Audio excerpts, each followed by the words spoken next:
I'm very coachable. I'm very trainable. In general, that's a tough one. I really have to say that we live in a free country. So if you want to watch it, turn on your pay-per-view. If not, then why don't you turn on something else that's a little bit more G-rated? So erikakirk have ties to a non-for-profit called Romanian Angels, which is somehow linked to child trafficking.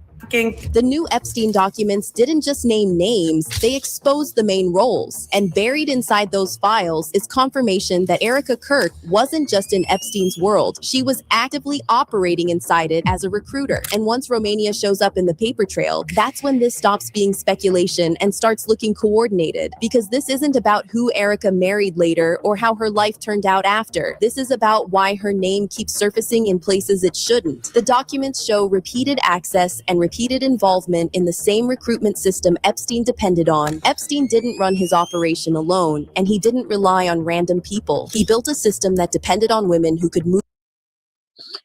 Yeah. Gonna watch this right here. Rabbi PASACK wolicki, talking about the day he met with Charlie on the day before Charlie was unalived. Josh Hammer and a rabbi who lives in Israel. Like there was nobody else available. You know what time it must have been in Israel for him to organize this call? Why is he doing it with this rabbi? Was it wolicki, whatever his last name is? You're not going to just call like Dennis Prager, who you're apparently writing a Shabbat Shalom book with? It seems a little suspect. Hey, everyone. So Candace Owens has been talking about me recently on a number of episodes of her podcast. Oh, I can't stand him. Over the last few weeks. She's mentioned me, and she, in her mind, You ready for him to cover his ass? You ready for this? It's ridiculous. Part of the conspiracy. I should be watching the great State of Our Corrupt Union speech by the most unpresidential president ever. But I can make fun of that later. Of the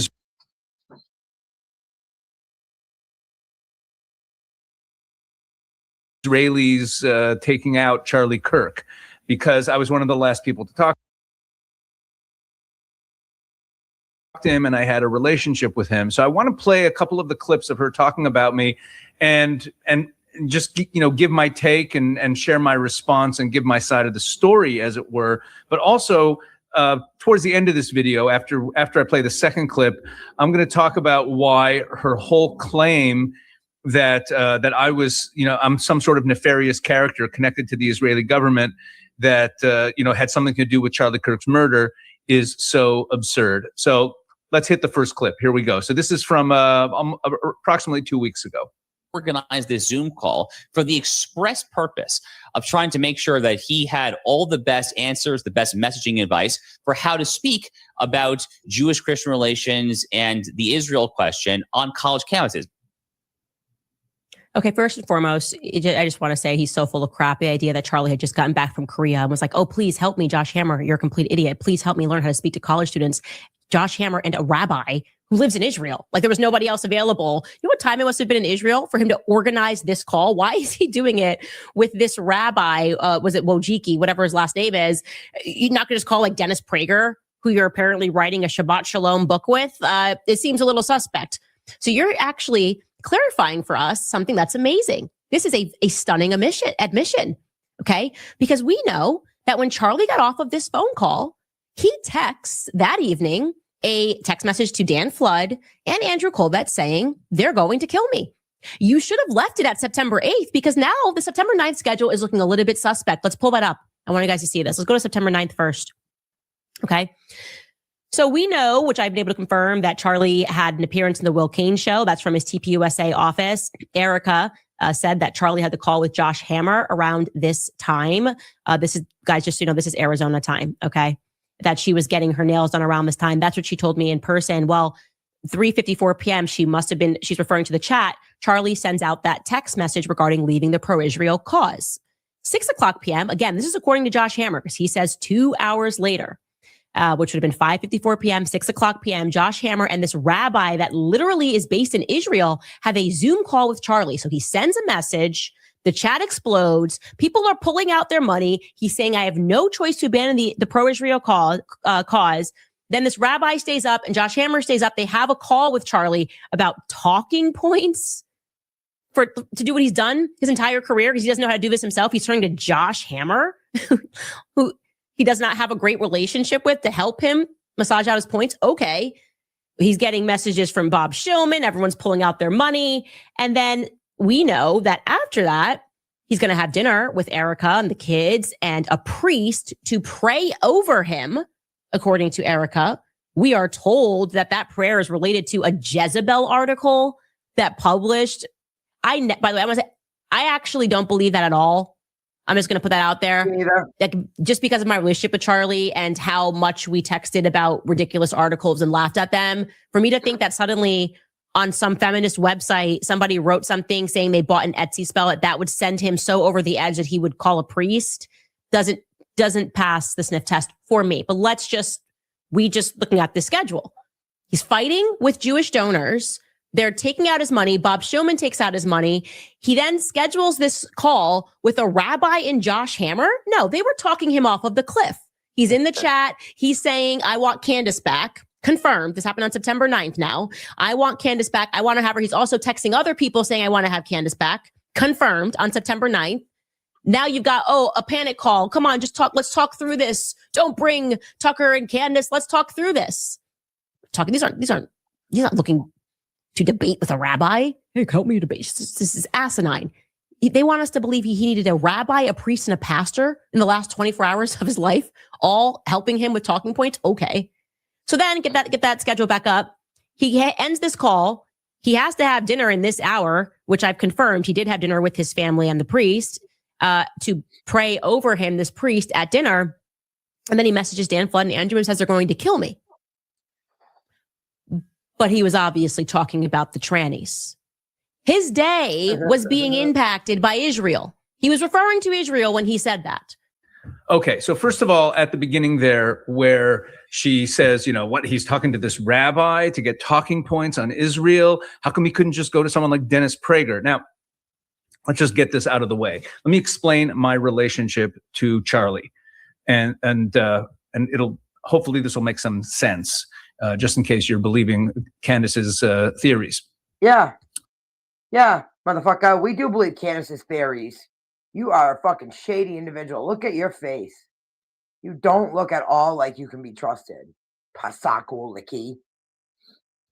So, yes, I'm an ordained rabbi. I am a rabbi. I'm also a regular opinion writer, columnist for the Jerusalem Post. I appear there a couple times a month, and those writings are all about politics, all about what is going on in Israel. I also appear regularly on a number of shows in both the Christian media and the political conservative space, whether it's on networks like TBN or on Steve Bannon's War Room. I appeared on the Charlie Kirk show a number of times. I also had a show. I hosted a weekly show about Israel on the Real America's Voice Network for about 6 months back in 2024. It was a pilot.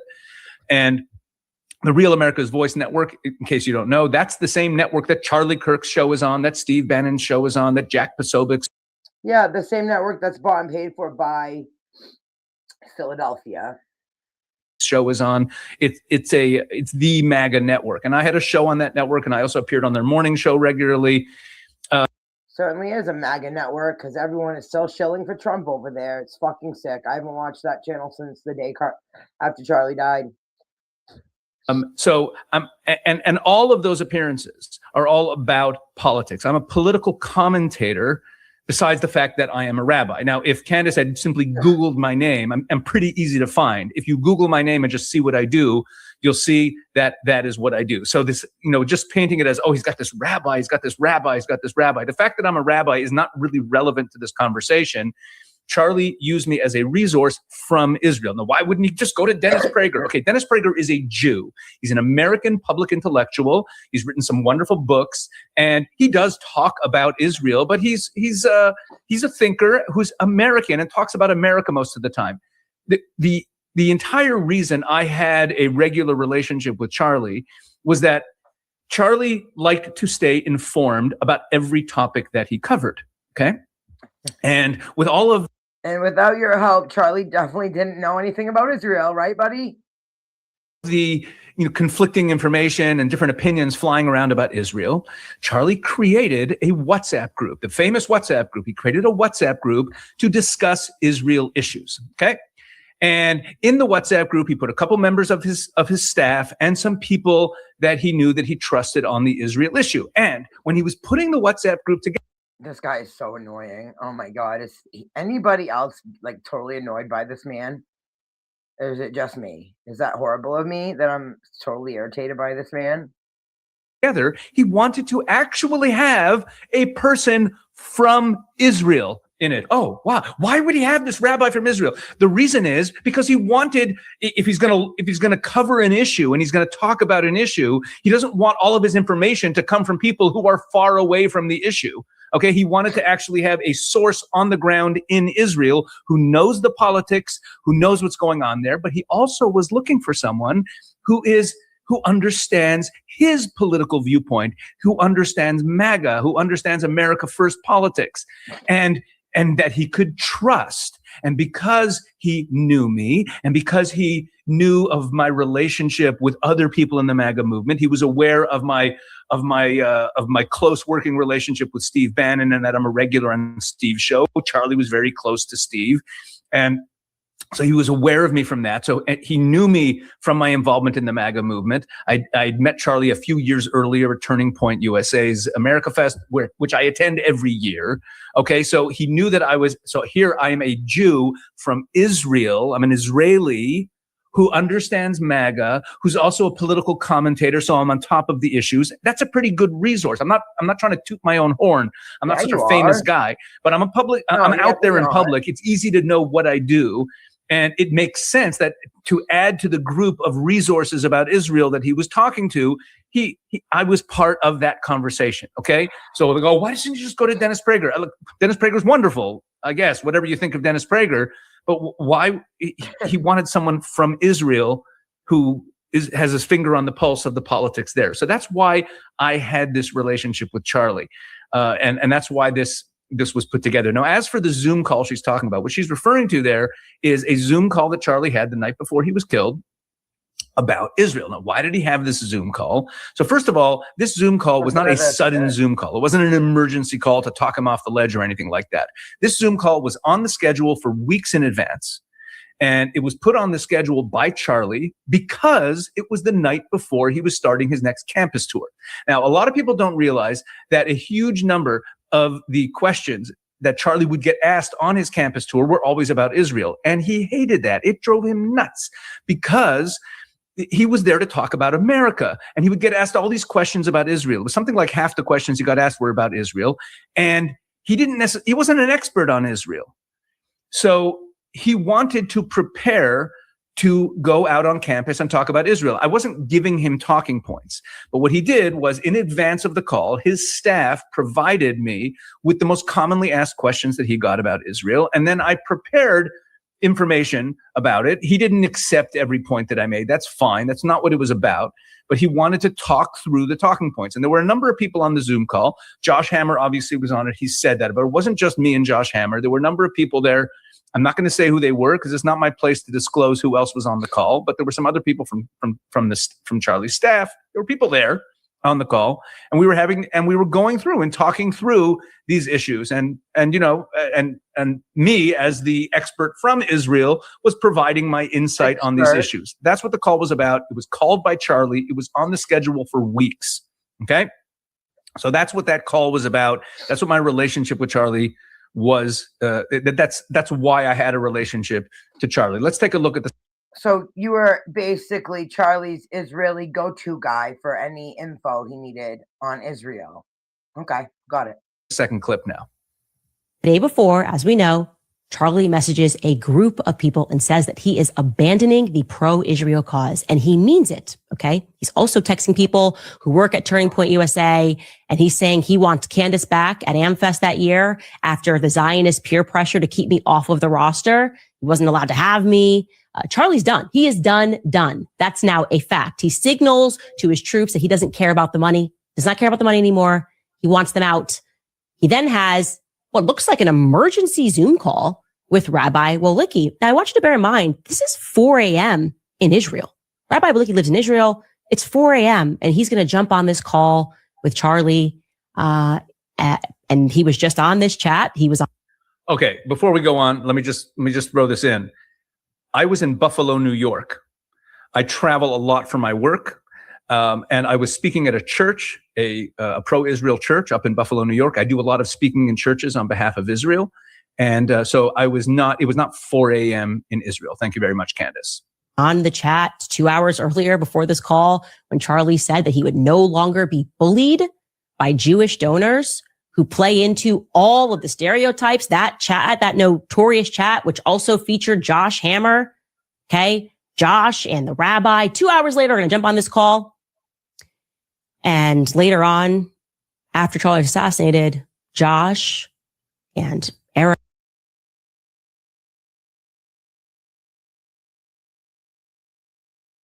in a different time to my face, they're going to say that chat was really not a big deal. That chat wasn't a big deal. Charlie was just blowing off a little bit of steam. He didn't mean it. He never once blinked on his support for Israel. Now, according to Josh, that 2 hour later call,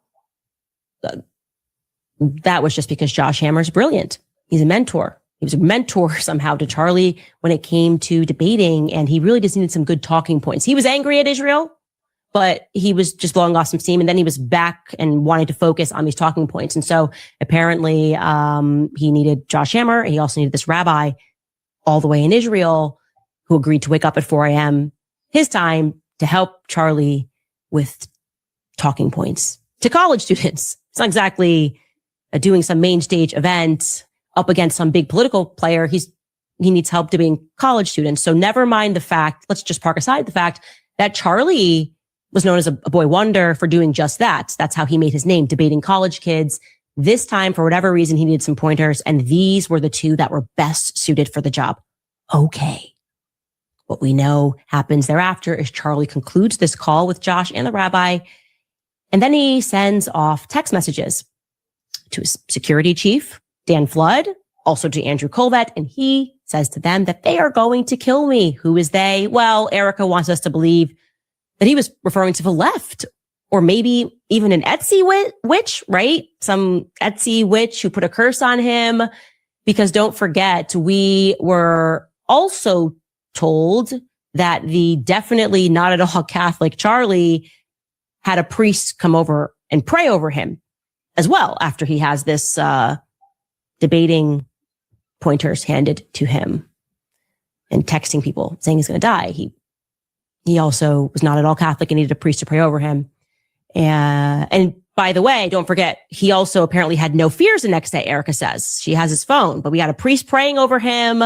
We have a declaration that he's abandoning the pro-Israel cause and that he feels that he is being bullied and he's done with it, and that Jewish people play into all the stereotypes. But we are also told that he had no fears the next day. Actually, he went to bed and he was just excited. He was elated.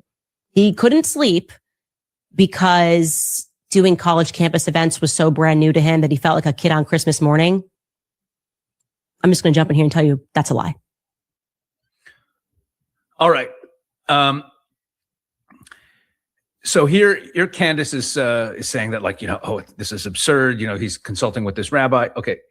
Candace does not know how Charlie prepared all of the issues that he talked about, both for his show and for debating with college students. He was a relentless preparer and he was a voracious reader. He was also a very busy person. So Charlie had people that he relied on who were experts in all the different issues that he covered, that he relied on to talk through every single issue that he dealt with. Okay. And so this group chat about Israel is just one of many chats that Charlie had to talk about different issues. Okay. He didn't rely just on himself. Okay. Maybe Candace relies just on himself, but Charlie he had a lot of people in his life, mentors on different issues that he dealt with. Okay.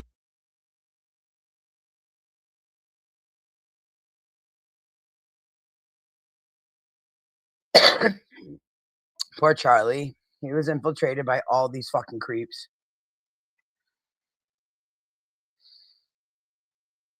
Okay, that's number one.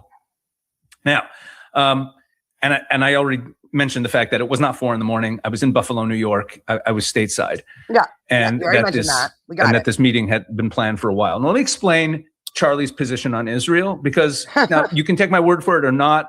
Candace has seen a couple screenshots that were sent to her by Andrew from that chat from that day. And that's how she knows about it. That's how she knows about that chat group. But I was in constant conversation with Charlie, again, as a resource for him on Israel. He would ask questions. He would want there be a headline. He'd want to check in on it, see what the Israeli side is. That doesn't mean he accepted my talking points. It was just, I was just providing our side of the story for things. You're full of shit, buddy. Now, my understanding of Charlie's position here was this. If you go back to the Student Action Summit in July, and that's where all this stuff blew up. That's where this whole thing started, with the donors getting upset at him. Where Tucker Carlson gave a speech there that was quite anti-Israel and quite anti-Jewish. It included like a harangue about Bill Ackman and the Mossad and Jeffrey Epstein. He gave a speech that really upset a lot of Jews. Anti-Jewish. And that's when he started getting a lot of heat to cancel people, to cancel Tucker Carlson. That was what was going on. And I was actually on the side of saying that he shouldn't cancel anybody. I'm not into canceling people's voices. I don't think it's productive. I don't think we gain much from it. That's another topic for another time. But I even wrote, so when all that criticism was happening, when the Jewish community was criticizing Turning Point and Charlie for platforming Tucker Carlson, I wrote an opinion piece in the Jerusalem Post, actually. It's right here. Let me pull it up.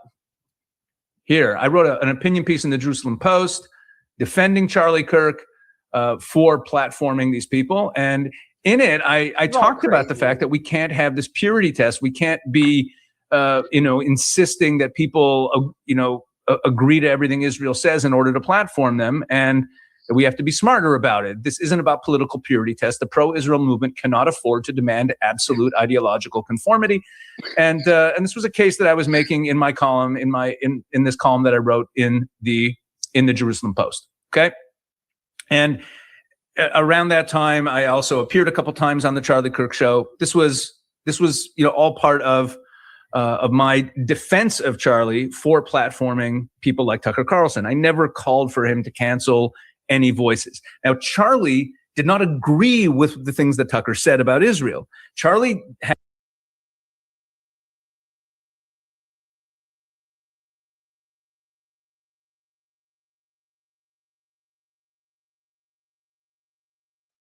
Yes, he did. He was starting to agree with Tucker Carlson, actually. Sit there and lie all you want, PASACK. PASACK, you suck. Had his questions, he had his criticisms about Israel, and that was all part of our daily conversations. But Charlie was opposed to Jewish donors who were, he felt, bullying him to cancel people. That's what he was upset about. They were bullying him. You just stated that fucking 5 minutes before this. You were saying that around July was when the donors started to revolt or whatever, started to withdraw their donations because Tucker Carlson was being platformed on Charlie Kirk's stage. It never affected his views of Israel's actions or the conflict with Israel. It didn't make him choose the other side. It didn't make him anti-Israel. He was uncomfortable with Prime Minister Netanyahu. So are like half of Israelis. Yeah, but him just platforming Tucker Carlson started getting him labeled as an anti-Semite or anti-Jewish. Like, are you kidding me right now? He literally said, I'm going to have to step back from the pro-Israel whatever propaganda because I can no longer support the pro-Israel cause because I'm being literally threatened by donors. Keep lying. He had his criticisms for Israel, but it was mainly a criticism of the Israel wing that would, number one, attack him for platforming Tucker when he's out there on college campuses defending Israel all the time, and he did. People didn't know how often he got asked questions about Israel, so that infuriated him.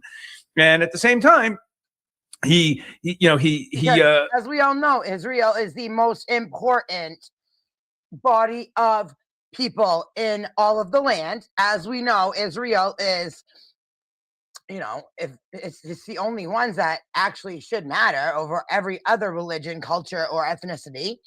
We all know that, right? We all know. All us goyams know that. He had, again, he was not going to back down off of platforming people. So he didn't want to cancel Tucker Carlson. These Jewish donors were not blackmailing him. They just basically said, we don't want to fund something we don't believe in. Blackmailing him because he wouldn't have been scared for his life, and he wouldn't have been saying, I think they're going to kill me. They were obviously, someone was obviously fucking threatening Charlie. Oh my God, dude! Keep lying. Keep going. And if you're gonna platform prominent speakers who are against our interests, we're out of here.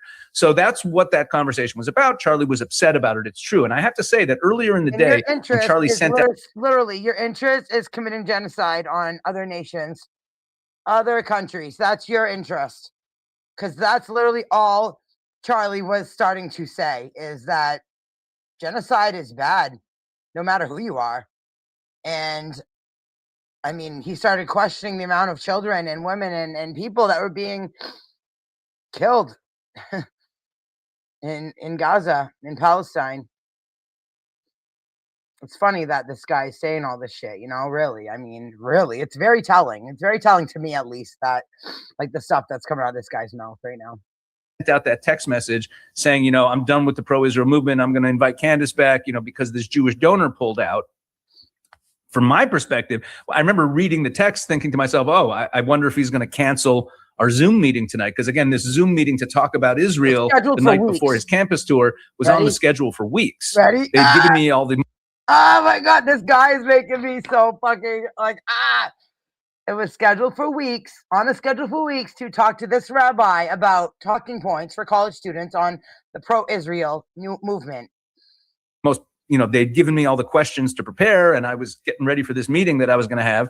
And I thought, okay, maybe he's serious. Maybe he's abandoning the pro-Israel cause, and we're not even going to have our meeting.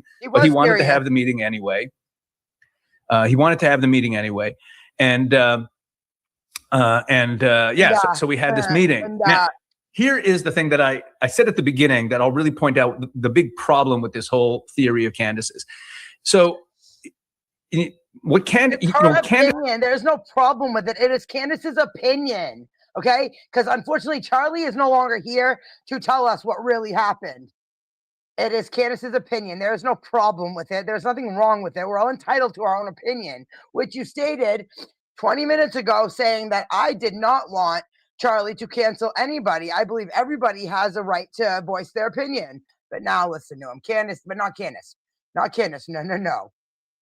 Candace is a master of walking up to the line and not saying the next thing, but allowing you to take the hint. It's very smart. She's sharp. No, what she is she's educated. She's amazing. She's a genius. And when it comes to it, because she will literally spill enough information to get these people to tell on themselves, because she has all the information already. She already knows. She knows. She's just waiting for them to come clean, for all of you guys to come clean and tell us what happened to Charlie. Who killed him? Who is he worth more to, dead or dead? Was he worth more to you dead than alive? Yes. The answer is yes. That is the answer to that one. Because come on, do the math. Breathe, Crystal. And there's this. And by the way, Candace is just saying what we all feel inside, what we all would say if we had the size platform that she has, PASACK. She is just speaking for every single one of us that cared about Charlie and watched him every day for 3 or 4 years. Every day, okay? She's only asking what we all are thinking. She's only saying what we all are thinking. She's only asking what we all are wondering. This implication here that I had something to do with his murder, that maybe I'm kind of some sort of Israeli agent. And in fact, there are some... I don't think she ever implied that. I don't think she ever once implied that. You just want to get involved and get the attention, the spotlight put on you for a minute, because she never implied that. She said you were part of the call. You were part of the call that Charlie had with Josh Hammer and not Shapiro. Ben Shapiro was on that call. Was he? No. Anyway, conspiracy theorists on the right who have jumped on this, and they've even referred to me as a Mossad agent, right? Charlie Kirk's handler, Israeli agent, Rabbi PASACK wolicki. And this is all based on the fact that we had this Zoom call the night before. But what's the problem? The problem is that if that's what makes me a Mossad agent, then I'm the dumbest Mossad agent in the world. Why? Well, how does everyone know that this Zoom call took place? How does everyone know about it? How does anyone know about it? You know how? There's only one way. Because the text message. I told everyone about it. Yeah. The only source, first of all, no one else other than me and Josh Hammer have ever said publicly that we were on this Zoom call. No, but you had to, because Candace knew, because Andrew Colvat told her. And after Charlie was killed, I gave an interview to the New York Post. Okay? Here's the interview I gave to the New York Post. It's up here on the screen right now. Here. Oh, here we go. This is a story in the New York Post from a couple days after Charlie was killed. Charlie Kirk and Rabbi Pal talked hours before his death. Okay? And there's a picture of me and Charlie, and there's Jack Posobiec in the background, and that's a picture taken a few years ago when I first met Charlie. And I talked about this Zoom call and what it was and what it was about. Josh at that point had never said anything about the Zoom call. And in fact, before I gave the interview to the New York Post, I consulted with Josh to make sure that he'd be okay with me mentioning this Zoom call. And he said, fine, go ahead. So there should be no reason not for it to be okay for you to mention the Zoom call unless you have something to hide. Weird. I told the world about this Zoom call. That's the only way anyone knows this Zoom call existed. Okay. No, so if I had something to do with the death of Charlie Kirk, why on earth, like if Candace's story is right, that, the call didn't go well, and then the next day he was dead, and why on earth after his death would I tell the world that I had a Zoom call with Charlie Kirk the night before he was killed? That would be the dumbest thing I could do. I should be fired. To try to do what you're doing right now, to lay out all the talking points that you're laying out right now for us. Come on, buddy. Like, you think we're fucking dumb? You're just making yourself look guilty, honestly. I mean, you shouldn't have done this. You shouldn't have done this. You didn't look as guilty as you do now before you did this. If I was some sort of agent, there'd be no incentive whatsoever for me to publicize the fact that that Zoom call took place after Charlie was killed, and there were already some crazy people on the right saying that Israel was involved in it. It would be a very dumb thing to do. And a minute after Trump announced he was unalived, BB came out and said, we did not have anything to do with Charlie Kirk's murder. Well, Israel had nothing to do with Charlie's murder. Okay. And it was only after that Josh also started talking about the Zoom call. Anyway, so sometimes things are actually what they seem, I had a relationship with Charlie Kirk. I was doing what I do for a living, which is my skin is fucking crawling right now. Okay. Sometimes things are just as they appear. Okay, guys. Sometimes things are just as they appear. Who's Tyler Robinson? I'm an expert on Israeli political issues. It's what I do. I write, like I said, I write regularly for the papers. I appear in media all over the place. I have also been involved with the MAGA movement at a pretty high level since the beginning. And I know a lot of people in the movement. And that's why I had a relationship with him. And these are all things that Candace could have known. So instead of just saying, see what she does in her podcast, she said, this is some rabbi in Israel, as though I'm some obscure person that no one's ever heard of. Again, I'm not the most famous person in the world, but just Google me or ask around. People around her knew who I was. Charlie knew who I was. Steve Bannon knows who I am. We work closely together. You already said that. I'm a regular on his show. Like she could have figured out very easily that I write in the Jerusalem Post about politics. And what would that have mattered at all? All she was saying is that Charlie was on a Zoom call with you and Josh Hammer at 2 or 3, 4, whatever in the morning. That's it. There was no reason for you to come out and do this. You're just making yourself look stupid. Multiple times a month, and that I appear on shows in the America First movement all the time. She could have known this easily. Maybe she does know it. Maybe she doesn't. But she paints it as though there's something nefarious about this obscure dark figure, this rabbi who he met with the night before. Again, the only way anyone. She was actually making Josh Hammer seem more like he needed investigation than you, buddy. But now something is not right here. This isn't right. Like, does anyone else find this absolutely weird as fuck? Anyone knows that I met with him the night before is because I told everyone that I met with him the night before. I gave that interview to the New York Post. So it's all ridiculous.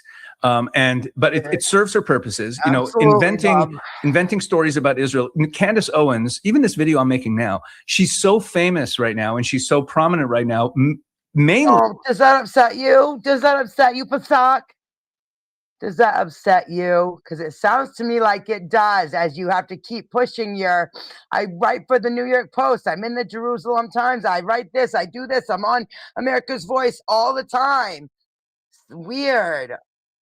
What is going on here? Like, am I the only one completely weirded out by this? I have goosebumps. My skin feels like it's crawling. This guy makes my skin crawl. What is up here? Ever since she turned against the Jews and turned against Israel. It's good for business. She never turned against the Jews and turned against Israel. She turned against the Israeli government for committing a genocide on the Palestinian people in the Gaza Strip. Let's get that straight. She does not hate Jews. She does not hate Israelis. She doesn't hate Israel. She actually would like to return there someday and visit that fucking homeland of her Christian savior, her Lord and Savior, Jesus Christ. This guy's sick. For business to attack Jews and to attack Israel. So listen, I'd be more than happy to talk to anyone. If anyone wants to talk to me further about this issue, I'll make myself available. But I just felt like, she's talked about me a number of times, and he's going to make himself available in case anyone wants to have them on their big prominent show. He's making himself available in case anybody wants to have them on their podcast. Interesting.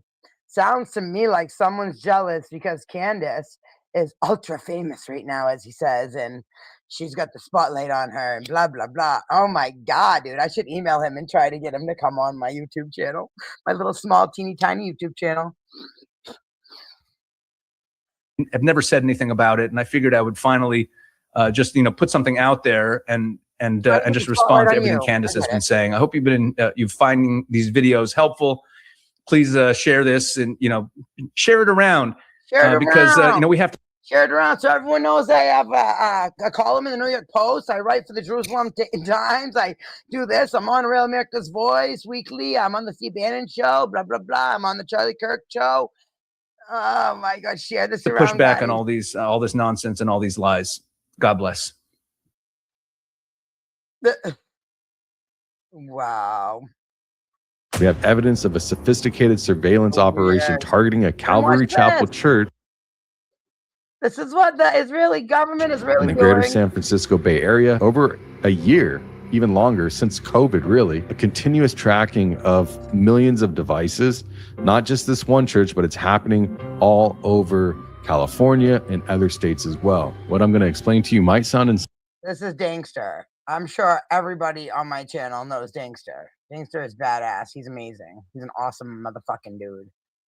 He's my homie, and I love him. He's a good guy. He's super intelligent, and he's definitely on the money.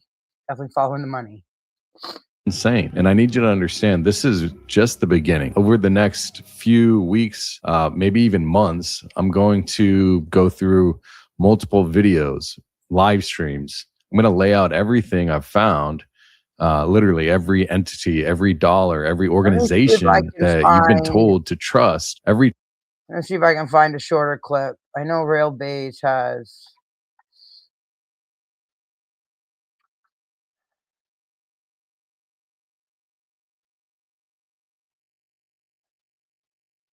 Real Base has a shorter clip of him talking about it.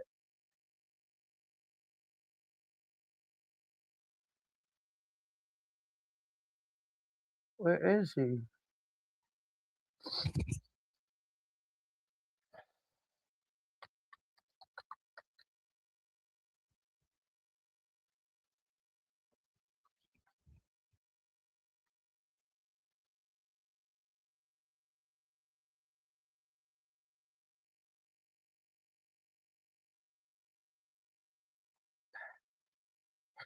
The fraud father. I love it. He's fucking money.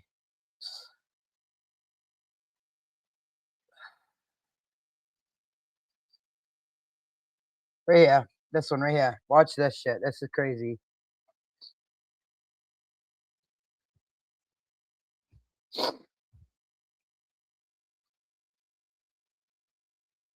We have evidence of a sophisticated surveillance operation, continuous track, millions of devices. It's happening all over California and other states as well. And I need you to understand, this is just the beginning. Your phone is the ultimate spy. It's constantly communicating with other devices, other Wi-Fi networks, GPS satellites. Like, I was already concerned enough. And then I watched Tanks's video.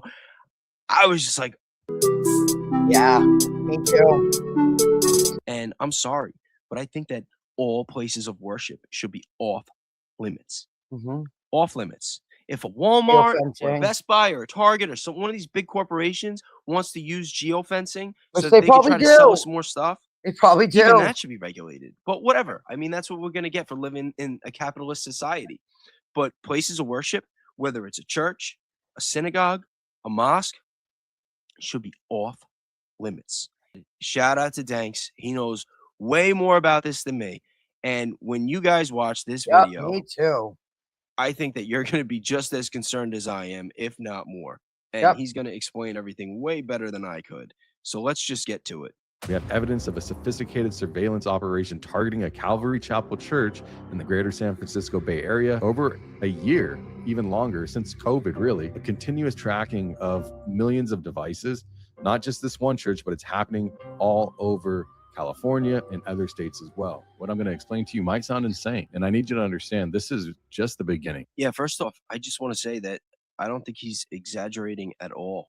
I was aware of the geofencing. He really knows about it. You walk into a church on Sunday morning, you're seeking God, you're seeking peace, you're in what's supposed to be a sacred space, like a sanctuary in the truest sense of the word, really. And the entire time they're tracking you, not just Yeah, it's so tracking messed up. that you're there. They're tracking where you sit, how long you stay, when you go to the bathroom, who you talk to afterwards, where you go after. And here's the part that should make you want to burn all of this mess down, is they're doing this to millions of Americans right now without asking, without telling you, and without a warrant. I'm not speculating. People have I'm no not idea. theorizing. I am telling you, I have documents, public records as well, showing foreign governments paying hundreds of millions of dollars to geofence American churches and use AI technology manipulation and search brings engine the optimized receipts. manipulation. Danks has the receipts, motherfuckers. He brings the receipts. Sorry, I swear a lot. I'm sorry. To make you see whatever they want you to see from the bias of the geofencer themselves. The people that are doing this, they claim that they're defending Christianity in regards to changing how you think. And what I'm going to show you is going to make you change how you think about your phone. One thing that I've learned in my 37 years of being alive, anytime the government says they're doing something for you, they're lying. It's They're a lying. trap.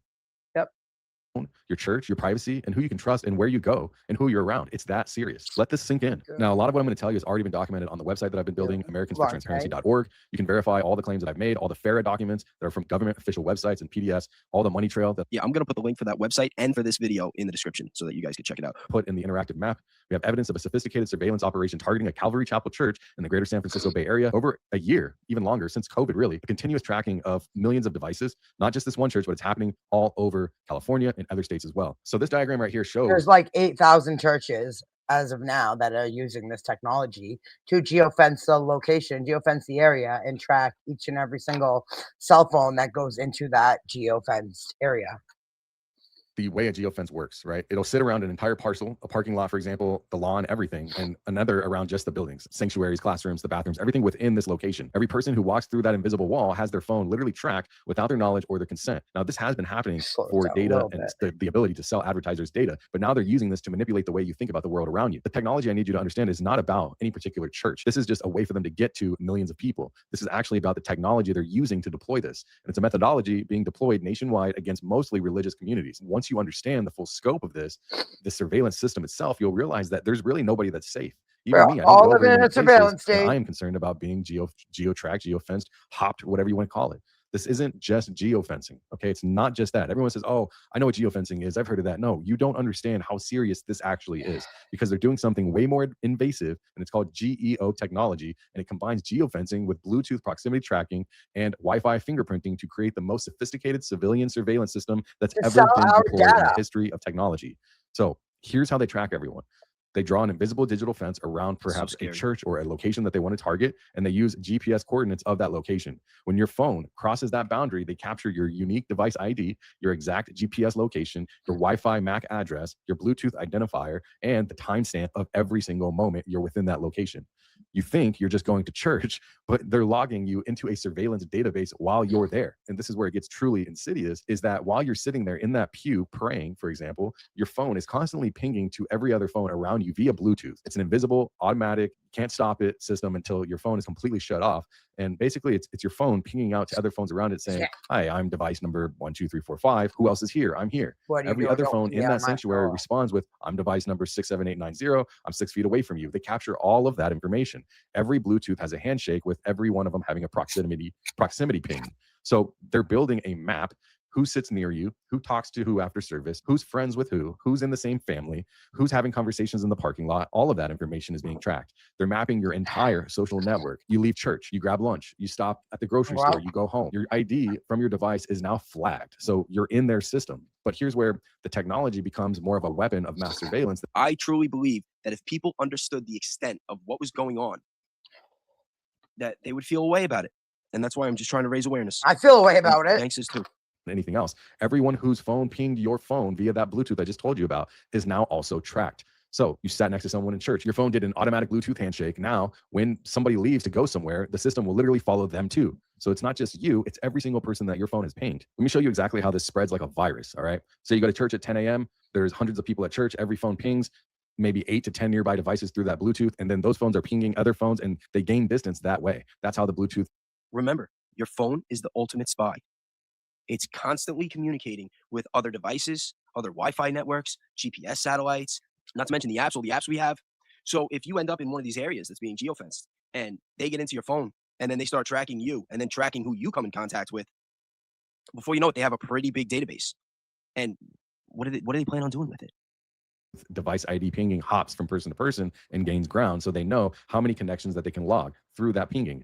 Then say after church, 2 p.m., those people say it's 500, go to 500 different locations, grocery stores, restaurants, homes, parks. Each location has an average of maybe 10 people with a home. I know I have 10 devices in my house. So from there, those phones ping with the original 500. So that's 5,000 new devices now in the system. Again, this is like a web or a virus. And then the next day, you go to work or you go to school or you go somewhere else. Those original 500 plus the new 5,000 tracked devices equal 5,500 tracked devices. And now that you've gone to work or school, each encounters an average of maybe 15 to 20 to 50 to 100 people, depending on what you do. That could easily be up to 100,000 new devices tracked. So by Wednesday.